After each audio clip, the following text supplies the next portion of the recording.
네, 반갑습니다. 통도사 화엄살림법회는 방장스님께서 증맹하시고 주지스님의 크나큰 신신과 원력으로 성대하고 장엄하게 봉행되고 있습니다. 오늘 살림법회 19번째로 제가 해야 할 내용은 십지품입니다. 아주 중요한 품이죠. 대광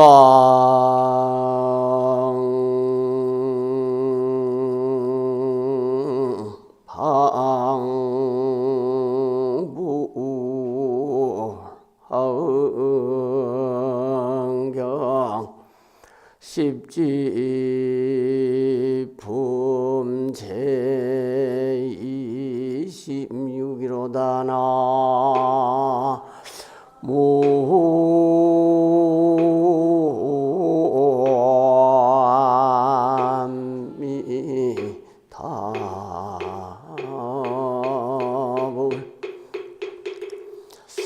환경 경명은 대광광불 환경이다 하는 거죠. 대광광불 환경. 대라는 것은 우주 본체, 우주 만물, 모든 것이 다 포함되는 것이 대다라고 이야기를 합니다. 그리고 방이란 것은 전체 속에서 따로따로 부분 떨어져 홀로 있는 것을 방이다 그래요. 모방자 써요. 그리고 광이란 것은 이 전체 속에 분리되어 있고 저홀로 떨어져 있지만은 부분 따로따로 되어 있는 것이 저홀로 있는 것도 아니고 독립되어 있는 것도 아니고 서로 응용이 되어 가지고 많은 작용을 일으킨다.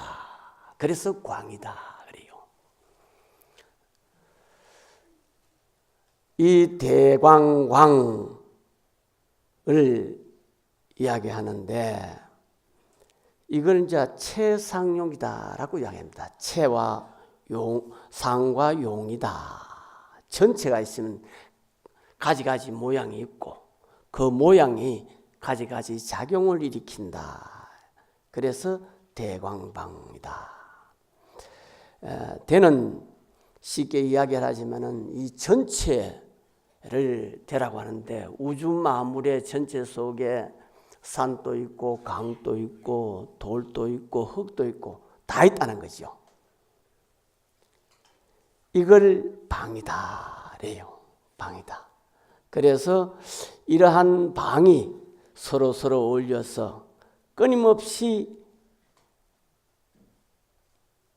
일으켜서 광대무변하게 일어난다. 그래서 광이다. 대광방이다. 이렇게 이제 대광광이 있는데 왜 이렇게 대광방을 이야기하느냐 하면은 대광방 밑에 이 부처님이 있어요. 부처님. 이 부처님이 전체에 해당되는 것을 대불이다. 하나하나 부분 따로 있는 것을 방불이다. 그리고 끊임없이 서로 협력을 해서 큰 것에는 적은 것이 되고 적은 것에는 큰 것이 되고 이쪽에서 들어가면 저쪽으로 나오고 저쪽에서 들어가면 이쪽으로 나오고 하는 이 작용을 일으킨다는 거죠. 그래서 광이다 이렇게 이야기해요. 그래서 대광광불이다.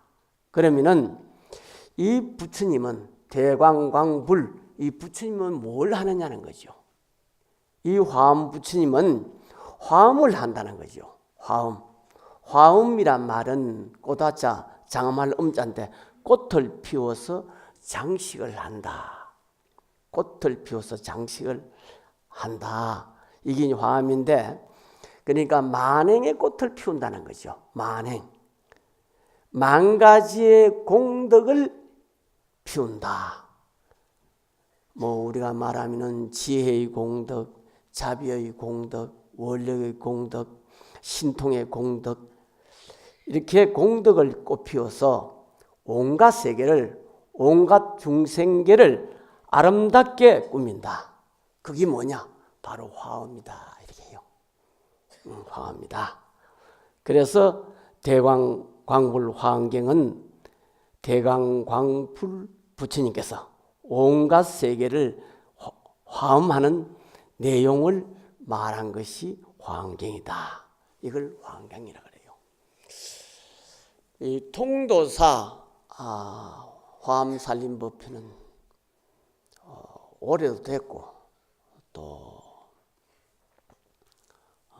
전통도 있고 권위도 있고 또 이 화엄살림법회를 통해서 많은 분들이 이렇게 부처님의 세계로 이끄는 그런 법회가 되었습니다. 이 근자에 30년 전에 입적하신 경봉 큰 스님께서 계시는데, 이 큰 스님께서도 정확히 말하면 1927년 화엄살림을 이 법회를 보면서 하루 저녁에 촛불이 춤추는 것을 보고 깨달음을 얻었다는 거죠. 그래서 이 화엄살림 법회는 대단한 거죠. 더 거슬러 올라가면은 고려 말에 보조 진울 스님께서도 이 화엄경을 보면서 깨달음을 얻었다는 그런 기록도 있습니다. 더 거슬러 올라가서는 신라시대에 통도사를 창간하신 자장 스님이라든지 원효 스님, 어상 스님께서도 이 화엄경을 보고 마음을 깨달았다. 이런 기록이 있습니다. 그래서 이 통도사 화엄살림법회는 이래서 유명한 겁니다. 한 달 동안 이 법문을 들으면서 우리 대중께서도 깨달음이 성취하는 그러한 기운이 있으리라고 생각을 합니다. 그래서 그때 보면은 그 경봉 스님께서 화엄살림을 하면서 깨달음을 얻고 나온 오도송이 있는데, 그 오도송에 보면은 내가 나를 온갖 끝에서 찾았는데 눈앞에 바로 주인공이 나타났네. 허허 이제 만나 의욕이 없으니 우담발라 꽃빛이 온 누리에 흐르누나. 이런 오도송을 읊었습니다. 우리 화엄살림이 법문을 듣고 각자 자기 마음을 깨쳐서 모두와 함께하는 이 대살림법회의 화엄행자가 되기를 바라겠습니다. 오늘 제가 하는 이 십지품은 이 십지품은 화엄경에 처음부터 찬술이 되어가지고 내려오는 본분이 남아있는 것 중에 하나입니다. 두 가지가 있는데 하나는 십지품이고 하나는 입계품이 본분 그대로 내려오고 있어요. 그래서 아마 이 화엄경 중에 이 십지품이 제일 먼저 이 화엄경으로서의 구성이 되지 않았나 이런 생각을 합니다. 대충 연도는 서기 50년에서 150년 사이에 이 십지품이 이 경으로서 형성되지 않았나 이런 그 역사적으로 그런 기록이 되어 있습니다. 그래서 이 십지품이 유명한데, 십지품은 열십자 땅지자입니다. 이 보살로서 수행해 가면서 이 지혜를 얻어가는 과정을 수련하는데 지혜도 단계가 있다는 거죠. 이 10단계를 드러냈다는 거죠. 우리 마음이 이 밝아지는 과정을 10단계를 이렇게 쭉 나열해서 법문을 하셨습니다.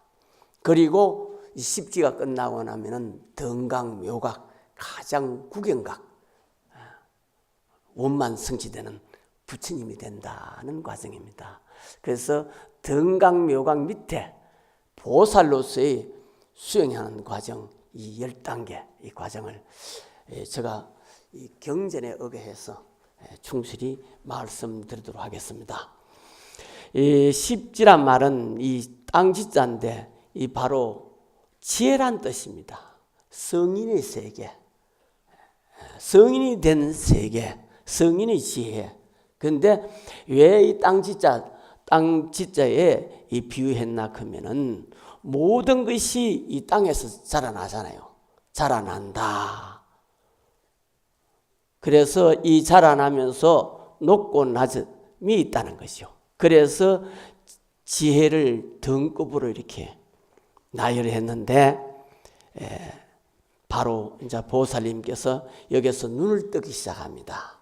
눈을 뜨기 시작하는데 그래서 처음에 이 십지품에 들어가기엔 서문이 있습니다. 간단히 한번 읽고 설명하면서 쭉 하도록 하겠습니다. 이때 세조는 다화자재 천왕궁에 많이 보장전에서 큰 보살 대중과 함께 계시었다. 그 보살들은 단요 따라 삼야 삼부리에서 물러가지 않는 이들이니 다른 세계로부터 왔다. 이 십지품이 그 환경 중에서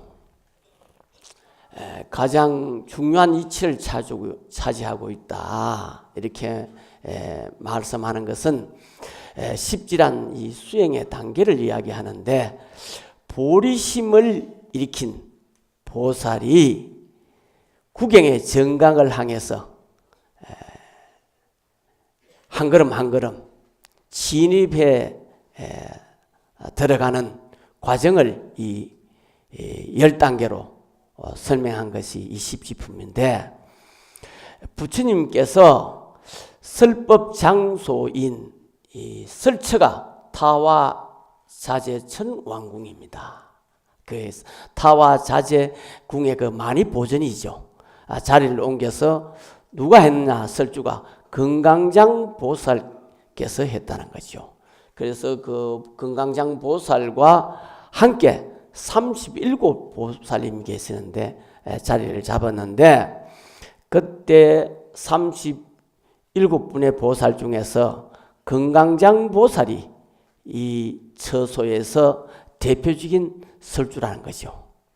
이 금강장 보살, 이 통도사 금강계단, 이 금강이란 말은 요즘 말로는 뭐 다이아몬드 이렇게 이야기하는데 가장 강하고 견고하고 가치가 있다는 거죠. 그래서 금강이란 말은 변질되지도 않고 본래의 가치를 유지하는 것이 금강이다. 그런 뜻이죠. 이 십지품을 설하게 됩니다. 그래야 대중들이 이렇게 이제 십지품을 설하는 금강장 보살 이 덕을 산찬한 이 법문이 있습니다.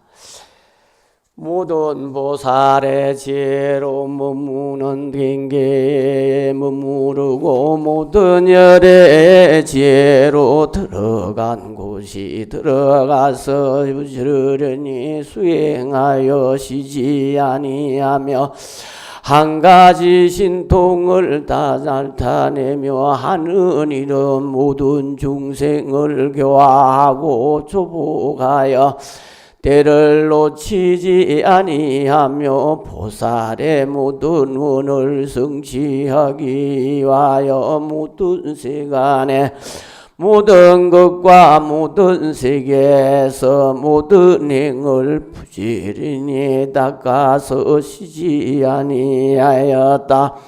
그 몸은 일체 세간에 나타나고 그 음성은 시방밖에 두루 미치고 마음과 지혜는 걸림이 없어 삼세의 모든 보살이 가지는 공덕을 모두 보고 수행하여 원만하게 되어 말할 수 없는 급동안에 말하여도 다 할 수 없었다. 이 마음과 지혜는요, 걸림이 없어가지고 3세의 모든 보살이 가지는 공덕을 보고 수행해서 원만하게 되어 말할 수 없는 급동안에 말아야 해도 다 말할 수가 없다. 그래서 우리가 이 수행을 해서 공덕을 지으면은 뭐가 되느냐? 과거, 현재, 미래를 훤히 본다는 거지요. 지혜가 생기면은 우리가 그 두려움이 없어요. 우리가 중생은 항상 두려운 마음이 있는데 이 지혜가 생기면 두려움이 없다는 거죠.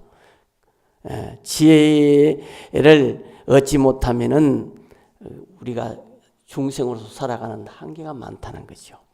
죽음에 대한 두려움, 이러한 것들이 남아있다는 거죠. 그래서 우리가 어떻게 하지 수행해서 보살처럼 이렇게 지혜를 얻어가야 된다.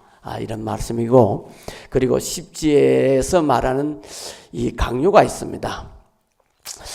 상매에서 일어나서는 일체보살 대중에게 말하였다. 불자들이여 모든 보살의 원은 잘 결정하여 혼자 봐지 않고 볼 수 없으며 광대하기 법계와 같고 끝없이 허공과 같아서 오는 세상이 끝날 때까지 이르며 모든 부처님의 세계에 두루하여 일체 중생을 구호하며 일체 부처님의 혼념함이 되어 과거 미래 현재 여러 부처님의 지혜인지에 들어가느니라.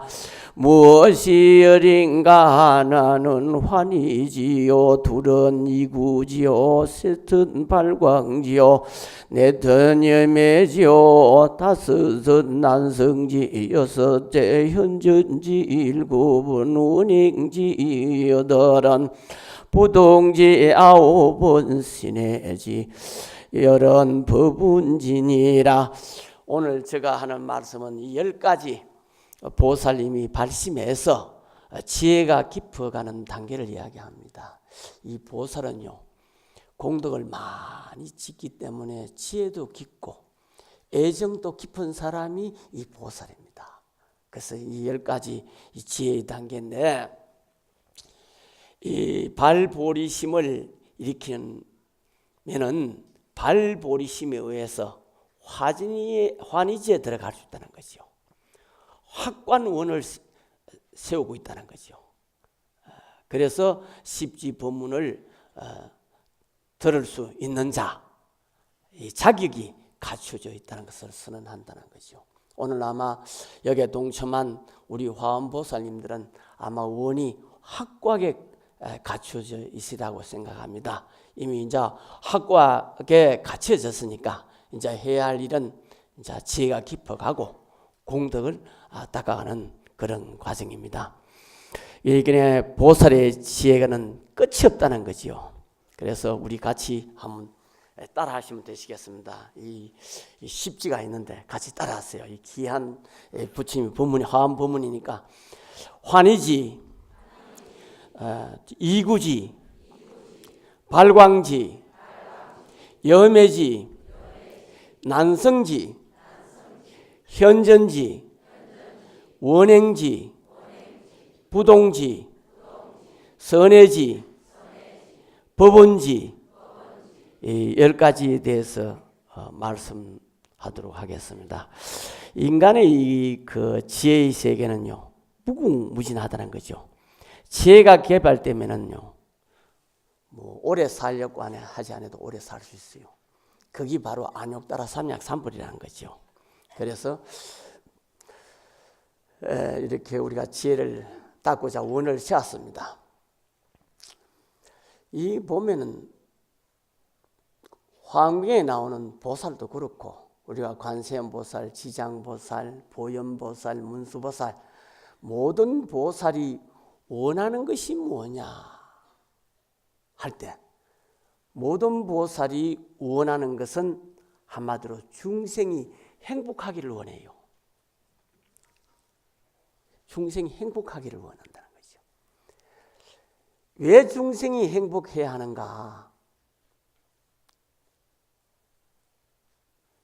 보살들은 중생이 행복해지면 내가 행복할 수 있다는 거죠.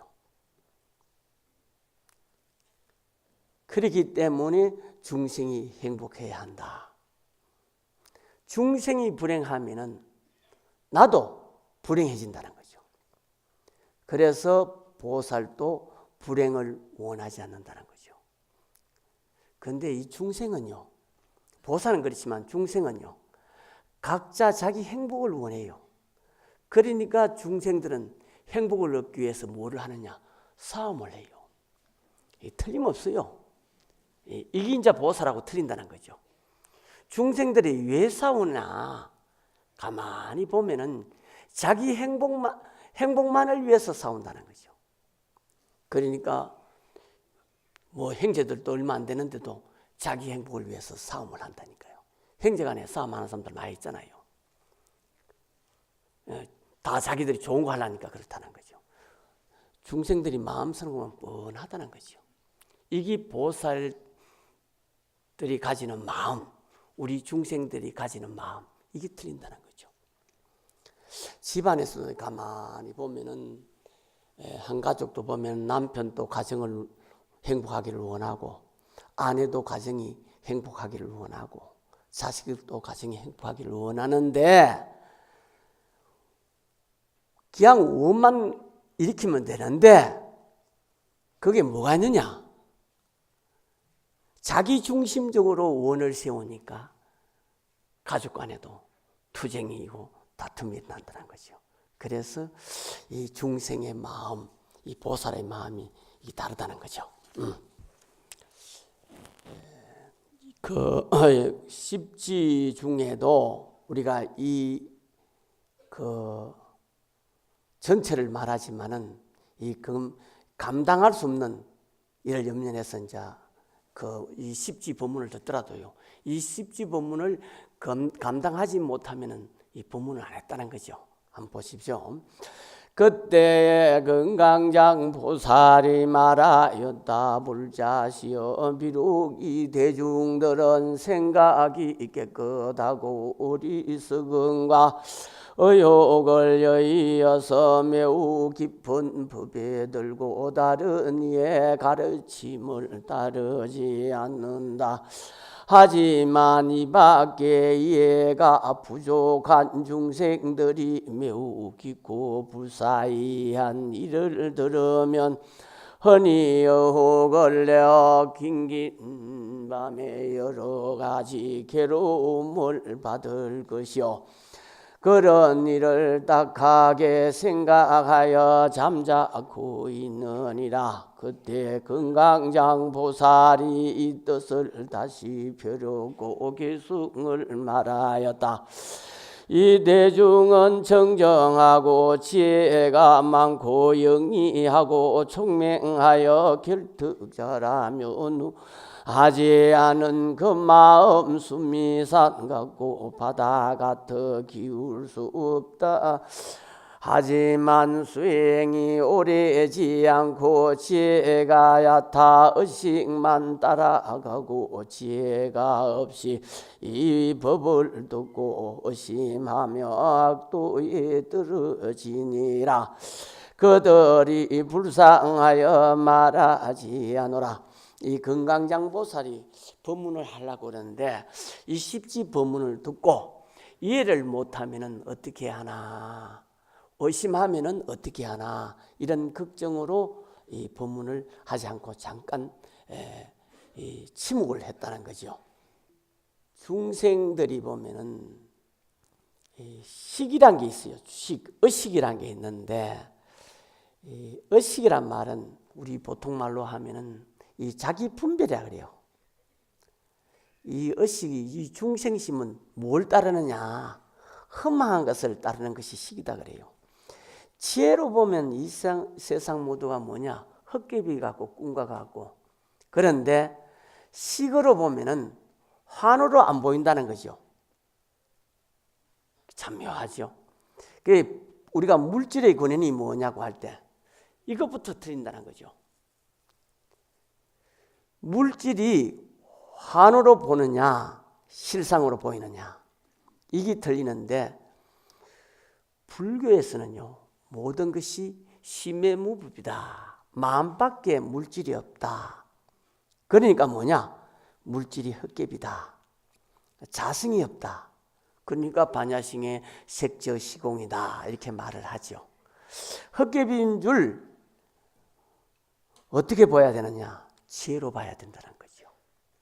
중생은 뭐냐? 의식으로, 그러니까 생각으로 본다는 거죠. 이 물질은 누가 만드느냐? 누가 만드느냐? 환인이니까 만든 사람이 없죠. 그러면 어떻게 되느냐? 인연 따라 만들었다는 거죠. 인연 따라 만들으니까 환으로 나타났다가 인연 따라 환으로 없어진다는 거죠. 그걸 우리 불교에서는 경전에 보면 환생환멸이다. 환으로 나타났다가 환으로 멸한다. 환멸이다 이래요. 이 환멸이란 말은요 우리 불교에서 나온 말인데 아주 좋은 말인데 이 세속에 나가서 이 환멸이란 말을 쓰면은 이 잘못 쓰고 있더라고요. 환이 멸한다. 환이 멸하면 어떻게 돼요? 지혜가 나타나는데 사가에서는 보면은 세속에서 보면은 환멸이다. 라면 내가 기대한 만큼 안 되니까 저분에게 환멸을 느꼈다. 이렇게 표현해요. 이 절에서 쓰는 환멸하고 세간적으로 쓰는 이 환멸하고 틀려요. 뜻이 다르다니까. 그래서 이렇게 쓰는데 보통 보면은 이 모든 것이 환의 인연으로 나타나까 환의 인연으로 멸한다. 중생이 모두 다 인연 따라 왔다가 인연 따라가는데 사실은 우리 중생도 이 환과 같아요. 우리 인생도 보면은 100년간은 한이 있고 10년간의 한이 있고 하루아침에 사라져가는 환이 있다는 거죠. 이것이 우리 몸인데 잠깐 있다가 사라지고 그러니까 우리 몸도 어째 보면은 백년환이다. 지혜로 보면 이 헛개비다는 거죠. 지혜로 보면 헛개다 이렇게 이야기합니다. 그래서 이러한 우리 그 십제 보수자님께서 이 환인지를 알고 이제 이해로 지혜로 들어가는 거죠. 초지 이제 환인에 대해서 잠깐 이제 설명을 드리겠습니다.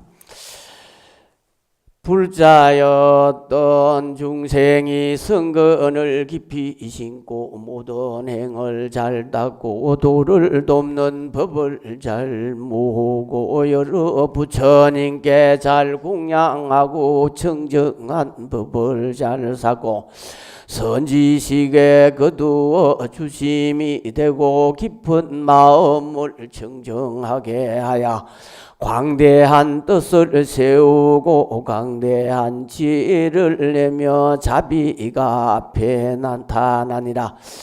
이제 환희지에 들어가면은 뭐가 되느냐? 원을 딱 세우게 돼요. 원을. 이 환희에 들어가면은 원을 세우게 된다. 이제 성근이 깊고.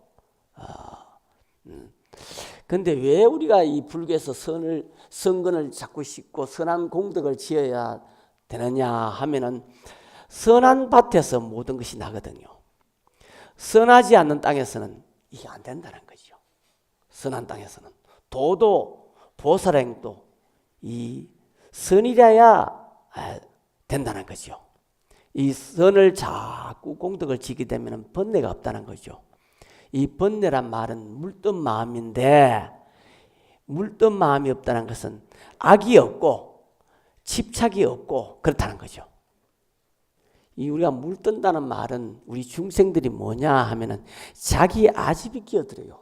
사람은 누구나 이 중생들이 자기 아집이 끼어들어가 아집대로 살려고 하는 것이 중생인데 그걸 우리 불가에서는 성근이 아니고 악이다. 그래서 이 아집이 끼어들면요 사람들이 심의를 보면은요 자기가 인연이 있고 연관이 있으면은 관심이 가고 그렇잖아요.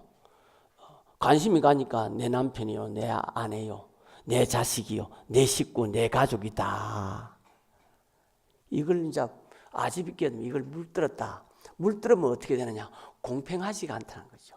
공평한 마음을 가지 않으면 치우친다. 이렇게 이게 이제 이래서 우리가 성근을 자꾸 지으려고 애를 쓴다는 거죠.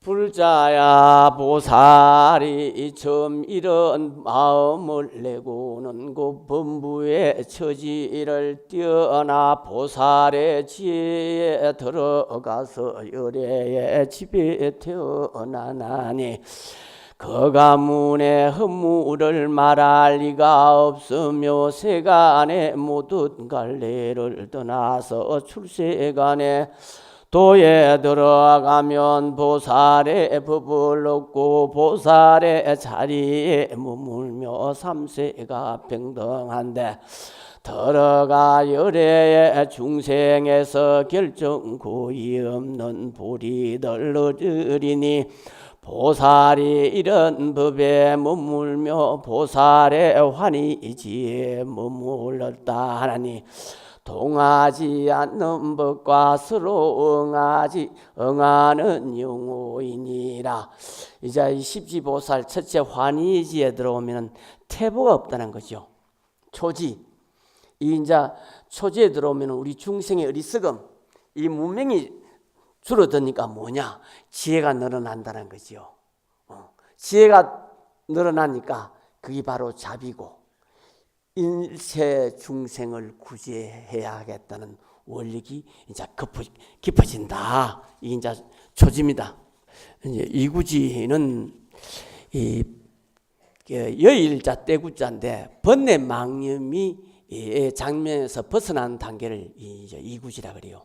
이 이구지에서는 청정한 계율을 지켜야 함을 강조하고 있습니다. 청정한 계. 이 계를 잘 지켜야 돼요. 계를 지키면 이 청정하고 청정하면은 이 지혜가 밝아진다는 거죠. 이 계를 지키지 않으면요 여러 가지 물든 마음이 들면서 우리 중생에게는 뭐냐 속병이 든다는 거죠. 속병. 이 속병 드는 원리를 가만히 생각해 보니까 이 간단하더라고요. 속병이. 이 받을 생각을 하니까 속병이 드는다고요. 받을 생각 이 빼버리면 병 날 것 없어요. 여러분들 중생들 병을요 가만히 이 심리를 보면요 받을 생각 하나면 걱정할 거 하나도 없어요. 병 안 들어요. 이 받을 생각하니까 이 병 난다는 거죠. 그래서 내가 오늘 우리가 뭐 죽는다 할 때 죽는 것이 문제가 아니고 더 살고 싶어 하니까 그게 문제라는 거죠. 더 살려고 하는 그 받은 마음. 오늘 우리가 헤어지는 것이 아니고 문제는 헤어지기 싫은 생각이 문제라는 거죠. 이렇기 때문에 우리가 계를 지키면 마음이 청정하면 물들지 않는다. 이게 이제 이구지 본문입니다. 이 이구지에서는 이 때를 여인다는 물들지 않는다는 말은 우리가 모든 마음이 세상의 모든 흐름이 흠막하다는 생각을 하니까 모든 물질이라든지 모든 것이 무상하다. 탐해봤자 욕심을 내봤자 무상하다는 거죠. 흠망하다는 거죠. 그래서 어리석지 말아야 한다.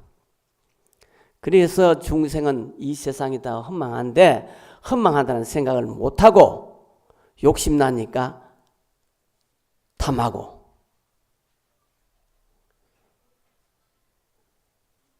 요즘은 이제 보면 어떤 누가 와가 묻더라고요. 이 세상이 누가 창조했다고 하는데 불교는 어떻게 생각하느냐 이렇게 묻는 사람이 있더라고요. 그래서 이걸 이제 우리가 깊이 생각하지 않으면은 우리 불가에서 이렇게 이야기하기 어려운데, 천지 만물은 창조주가 만들었는데 어떻게 생각하느냐 이렇게 묻는 사람이 있는데, 이 물질에 대한 존재에 대한 관점이 달라서 이제 그분은 그렇게 묻는다는 거죠. 불교는 모든 존재는 뭐냐? 이것이 있음으로써 저것이 있고 저것이 있음으로써 이것이 있다. 연기법이라는 거죠. 불교는 창조법이 아니고, 그 연기법이기 때문에 또 뭐냐, 좀 어려운 말로 있는 것도 아니고 없는 것도 아니다. 반야신계 불생불멸이 있잖아요. 나는 것도 아니고 죽는 것도 아니다. 이게 우리 불교에서 보는 인생관, 우주관이라는 거죠. 그래서 대성 초기에 뭐 불생불멸이다, 비유비무다, 있는 것도 아니고 없는 것도 아니다. 이게 불교 우주관인데, 이게 이제 대단한 가르침이라는 거죠. 있는 것도 아니고 없는 것도 아니니까 탐하는 것이 다 어리석다는 거죠. 그러면 뭐냐? 불교에서는 탐하지 않고 원력을 세워 일하는 것이 가장 좋은, 우리가 마음 닦는 길이고 정신 건강이라는 거죠. 그래서 불교는 있는 것도 아니고 없는 것도 아니니까 신이 설정될 수도 없고 창조주가 설정될 수도 없다는 거죠. 인연법이기 때문에. 그래서 우리 불가에서는 죄를 주는 절대적인 존재가 없다는 거죠. 누가 주어서 있는 것이 아니라는 거죠. 내 마음을 어떻게 가지고 어떤 업을 지느냐에 따라서 모든 것이 성취된다. 그래서 불가에서 이야기하는 것이 우리가 원력을 지어야 된다, 이런 이야기를 합니다. 이 셋째는 발광지인데, 발광지는 이 육식권 환경에서는 이 명지라 그러는데, 광명의 경지, 붓다의 가르침을 듣고 스스로 깊이 생각하고 실천함으로써 중생들에게 널리 법을 설할 수 있는 단계, 보살 사상의 근본이 믿고 이해하고 실천을 강조하는 단계가 바로 이 발광지다. 이렇게 이야기합니다. 이렇게 이야기합니다. 그래서 이 발광지가 이 지혜를 바라는 그런 단계다. 이런 세상에서 이런 이야기가 있는데, 이 불가에서 보면은 이 말이 맞지 않더라고요. 뭐 얼마 전에, 몇 년 전에 이야기했듯이 혼자 10,000명을 먹이 살린다고 하더라고요. 저는 보니까 그 말이 퍽 마음에 안 들더라고요. 혼자가 10,000명을 먹이 살린다 하면은 10,000명의 종로로밖에 안 되잖아요. 그렇잖아요. 그런 가치는 이 우리 불가에서 볼 때는 위험한 가치라는 거죠. 우리가 뭐 졸지에 잘난 사람이 뭐 못난 사람에게 종로로 산다. 이 변호사들이 보면 말 잘하잖아요. 이 말 잘하는 사람요, 말 못하는 사람 종로로 바꾸도 하잖아요. 딱 맞잖아요. 그렇잖아요. 뭐 솜씨 좋은 사람 음식 잘 만들고 하는데 결국 음식 못하는 사람, 솜씨 없는 사람 종로로 바꿔 한다는 거죠. 그렇잖아요. 그래서 뭐 글 잘 쓰는 사람도 있더라고요. 글 요새 뭐 대필도 하는데 글 잘 쓰는 사람은 결국 글 모시는 사람 종로로 밖에 할 수밖에 없다는 거죠. 그래서 우리 불가에서는 뭐냐? 자기 본성으로 돌아가는 것이 진짜 학문이라는 것이죠. 그게 진짜 불법이라는 것이죠. 그래서 우리가 보살의 사상으로 돌아가야 된다, 이겁니다. 이 삼지가 그렇고, 그 사람들의 이 마음 속에 들어가면은, 가만히 중생의 마음 속에 들어가면은 누구나 미움이 있는데, 사람들 마음 속에 가보면 누구나 미움을 다 가지고 있더라고요. 미운 생각 안 하고 이야기하는 사람 있더라고요. 그런데 미움이 왜 생기느냐? 여러분도 알겠어요? 미움이 왜 생기겠어요? 자기 욕심 때문에 생기요. 자기 욕심 없으면 미움이 안 생긴다는 거죠. 욕심은 어떻게 생겼냐? 어리석음 때문에 생긴다는 거죠. 그래서 이 화엄살림은 근본이 뭐냐? 부처님 같이 깨닫는 지혜, 지혜를 얻고자 하는 수행에서 그러한 법회가 이 화엄살림법회다. 지혜가 얻으면 모든 문제가 없다는 거죠. 뭐 우리가 보통 사람 죽으면 저승 간다 하지만은 이 지혜를 얻으면요 오고감이 없잖아요. 불생불멸인데 어째 오고가가 있겠어요. 그 지혜로 들어가면은 오고감도 없다. 그래서 우리가 화엄살림 법회를 통해서 법문을 많이 듣고 지혜를 성취하도록 그런 원력을 세우기를 바라겠습니다. 오늘 오전 법문 마치겠습니다.